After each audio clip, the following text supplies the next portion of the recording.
राजस्थान समायोजित शिक्षाकर्मी संघ, जिसके बारे में हमारा ये कहना है कि पूर्व की अनुदानित शिक्षण संस्थाओं को सन 2011 में राज्य सरकार द्वारा राजस्थान स्वैच्छिक ग्रामीण शिक्षा सेवा 2010 के अंतर्गत समायोजन किया गया था। समायोजन से पूर्व एक बात की ओर मैं ध्यान दिलाना चाहता हूँ कि राजस्थान सरकार के वित्त विभाग और वित्त विभाग के नियम शाखा जो है उसमें Rajasthan civil services pension rule 1996 है और उसका जो नियम 14(2) है, उस 14(2) में विशेष रूप से एक बात कही गई है। वो बात ये कही है कि the services rendered by the employees serving in municipal schools और grant in aid private educational institution, grant in aid private educational institutions और अदर वॉलंटरी बॉडीज और institutions including water supply scheme managed by the municipalities और Panchayat Raj institution prior to their takeover by the government may be counted for the purpose of pension under the Rajasthan Civil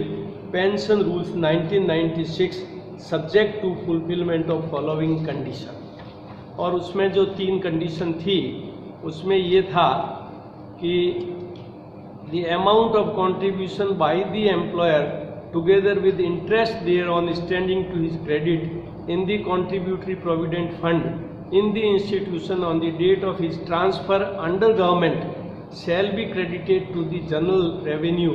of the state government.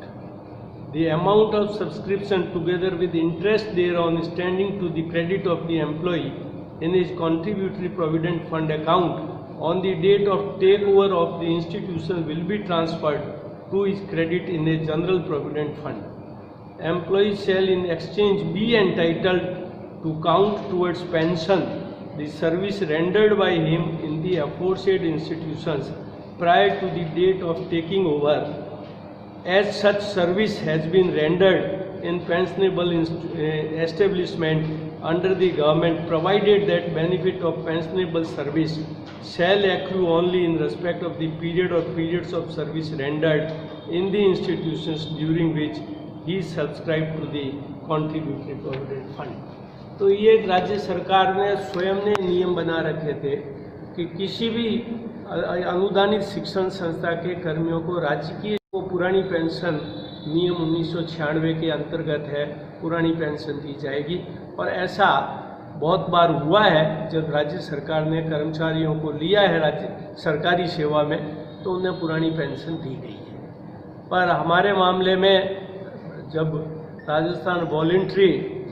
Rural education service लागू हुई तो जानबूझकर इन्होंने नई pension scheme contributory pension scheme 2005 हमारे ऊपर लागू करने की बात कही। ये बात जो कही गई ये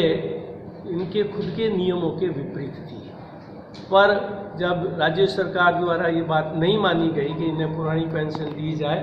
तो समायोजित शिक्षाकर्मी संघ ने जोधपुर राजस्थान उच्च न्यायालय जोधपुर में और राजस्थान उच्च न्यायालय जयपुर बेंच दोनों ही जगह मुकदमे दायर किए और जोधपुर बेंच ने बड़ा डिटेल्ड जजमेंट 1 फरवरी 2018 को दिया और जिसके तहत ये कहा गया कि जो अनुदानित शिक्षण संस्थाओं से जो जिन कर्मियों की सेवाएं राज्य सरकार में ली गई है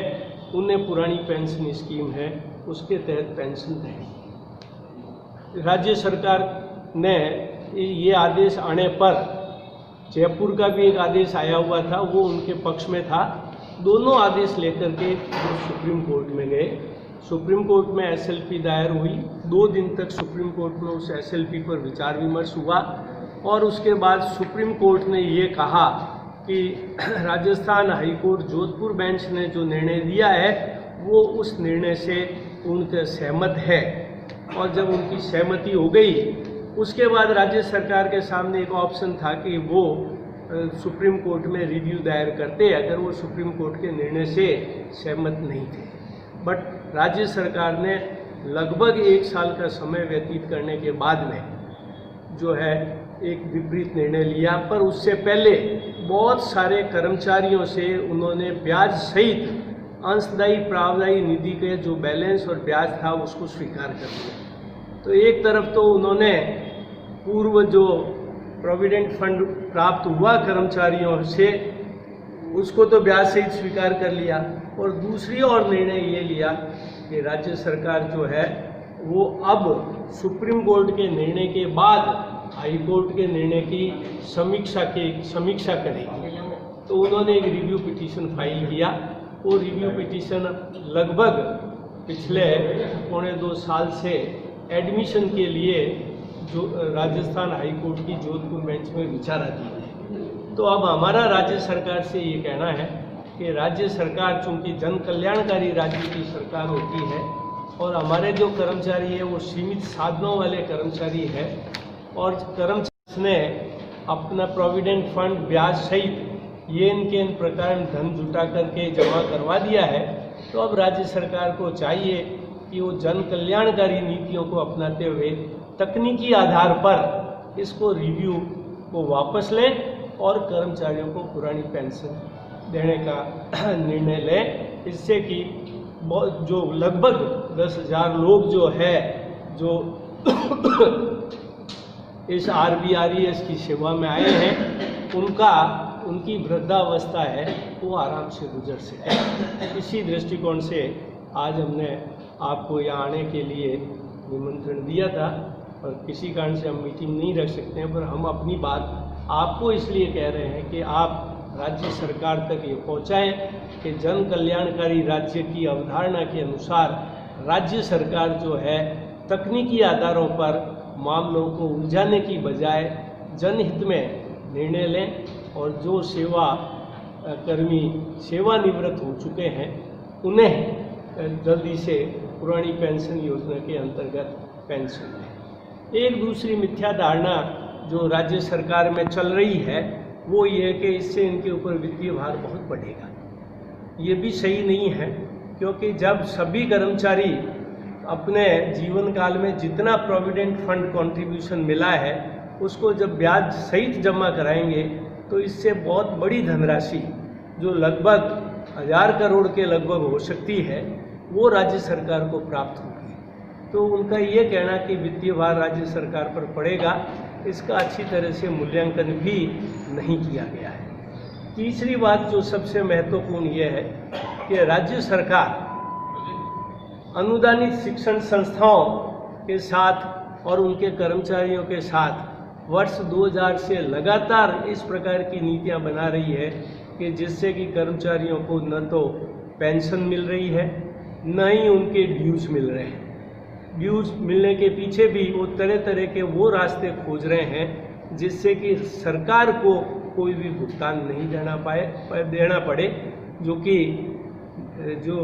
न तो राज्य सरकार के स्वयं के हित में है, न कर्मचारियों के हित में है, न पूर्व अनुदानित शिक्षण संस्थाओं के प्रबंधकों के हित में। अब राज्य सरकार को इस संबंध में हमारा निवेदन एक ये है कि राज्य सरकार के जो उनके रिस्पॉन्सिबल अधिकारी है वो सदैव एक बात कहते हैं, धन की कमी है। तो मुख्यमंत्री जी को और मंत्रिमंडल को ये चाहिए कि वो उन अधिकारियों की, उन कर्मचारियों की नियुक्ति करे जो राज्य सरकार के लिए संसाधन ला सके। संसाधनों के आधार पर उसको बार बार पोस्टपोन करने से समस्या हल नहीं होगी। जन कल्याणकारी राज्य में उन लोगों को सदैव प्रबंध का हिस्सा बनाना चाहिए जो कि राज्य के लिए अधिक से अधिक संसाधन जुटा सके, और ऐसा करें तो उससे राज्य का भी विकास होगा, जितने हमारे कर्मचारी हैं वो भी खुश होंगे, और सबसे बड़ी बात है जो सेवानिवृत्त कर्मचारी हो चुके हैं जिनके पास में बहुत अल्प संसाधन है और जिन्होंने कि PF का पैसा ब्याज सहित राज्य सरकार में जमा करवा दिया है, उनकी मनोस्थिति को ध्यान में रखें और जन कल्याणकारी निर्णय लें।